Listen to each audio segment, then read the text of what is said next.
Hello friend, in this video we will talk about HTML validation. यानी कि HTML validation हमारे पास क्या होती है और इसको हम क्यों यूज करते हैं और इसके जरिए हम अपने कोड को बेहतर से बेहतर बना सकते हैं।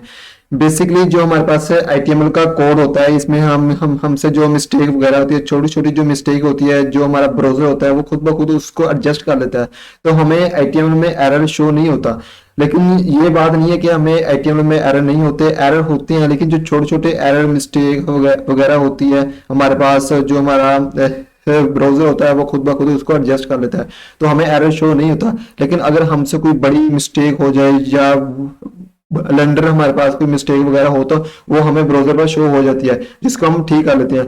लेकिन जो हमारे पास छोटी छोटी अब मिस्टेक है उनको हम कैसे ठीक करें ताकि हमारी जो HTML वैलिडेशन है वो ठीक हो, कोड में हमारी एफिशिएंसी हो, उसको हम अच्छी तरह मेंटेन कर सकें। तो जो छोटी छोटी मिस्टेक है उनको हम रिकवर कर सकते हैं। उनको कैसे करेंगे रिकवर?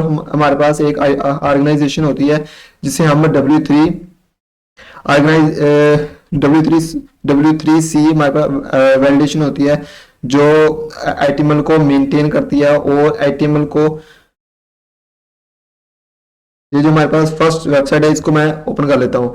अब ये जो ऑर्गेनाइजेशन है यही HTML को डिवेल्प करती है और उसे मेंटेन करती है और हमें टूल देती है कि जिनके जरिए हम HTML में जो हमारे पास एरर है उनको हम कैसे रिमूव कर सके। तो इन यहाँ पर कुछ हमें टूल बताए हुए हैं जिनको आप रीड आउट कर सकते हैं और HTML के बारे में डिटेल वगैरह दी हुई है। और HTML5 भी यहीं से डिवेल्प होकर आई है। अगर HTML नेक्स्ट टाइम HTML5 से कोई नया वर्जन जो हमारे पास आएगा तो वो यही ऑर्गेनाइजेशन है कि वो HTML पर काम कर रही है।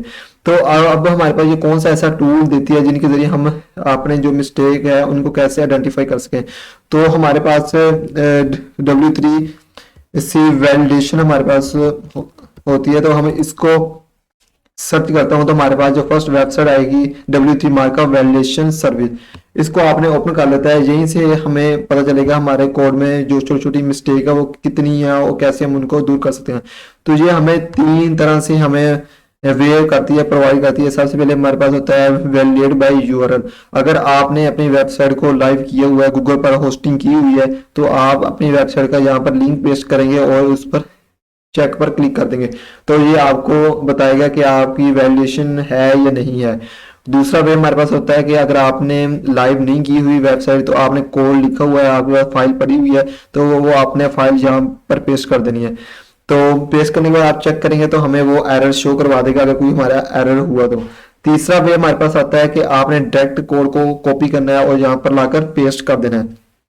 तो उसके लिए मैं यहाँ पर क्लिक करता हूँ और मैं आपको लाइव दिखाता हूँ करके दिखाऊंगा। अब देखिए हमारे पास ये फर्ज करें हमारे पास ये कोड है, तो इसको मैं यहाँ पर कॉपी कर लेता हूँ। अब आपको यहाँ पर एक मिस्टेक, हमारे पास दो मिस्टेक आएंगे हमारे पास, लेकिन वो मिस्टेक कौन सी है वो मैं आपको जब कोड यहाँ पर पेस्ट करूंगा तो फिर मैं आपको बताऊंगा कौन सी मिस्टेक है।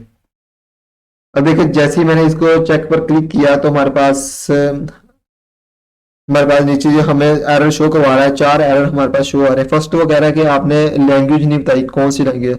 और दूसरा वो हमें बता रहा है कि heading can not be a child of any other heading, यानी कि हेडिंग जो होती है वो किसी की चाइल्ड नहीं होती। तो आप कोड में आकर देखिए, मैंने एक हेडिंग ली हुई है, उसके अंदर फिर हेडिंग ली हुई है। देखिए ये हमारे पास अब मिस्टेक है, लेकिन जैसे ही मैं ब्राउजर पर इसको हम कोड देते तो हमारे पास कोड ठीक नजर आ रहा आएगा।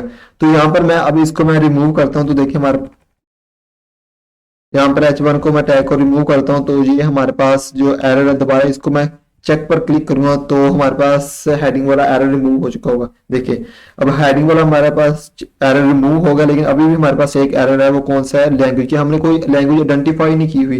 तो वो कहाँ पर करते हैं? हम HTML टैग में जाकर लैंग हमारे पास एट्रीब्यूट होता है जिसमें हम इंग्लिश लिख देंगे।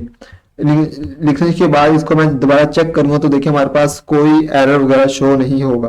तो देखिए हमारे पास क्या होगा, अब देखिए कोई भी हमारे पास एरर शो नहीं हो रहा। हमारा जो सारा कोड था वो हमारा ठीक है, उसकी एफिशिएंसी है, मेंटेन है। तो इस तरह आप अपने HTML कोड में देख सकते हैं कि जो हमारे पास छोटी छोटी मिस्टेक होती हैं, जो हम ब्राउजर को खुद ब खुद एडजस्ट कर लेता है, तो हमें वो शो नहीं होती जो हमारे एफिशिएंसी में एरर का बायस बनती है, मेंटेनेंस में बायस बनती है, तो हम यहाँ पे ये टूल इस्तेमाल करके अपने कोड को एफिशिएंट कर सकते हैं। तो ये HTML कोर्स की हमारी लास्ट वीडियो थी। तो इससे आगे मैं CSS3 का जो हमारा कोर्स होगा वो स्टार्ट होगा। तो अगर ये वीडियो आपको अच्छी लगी हो तो हमारे चैनल को सब्सक्राइब करें, वीडियो को शेयर करें और लाइक करें।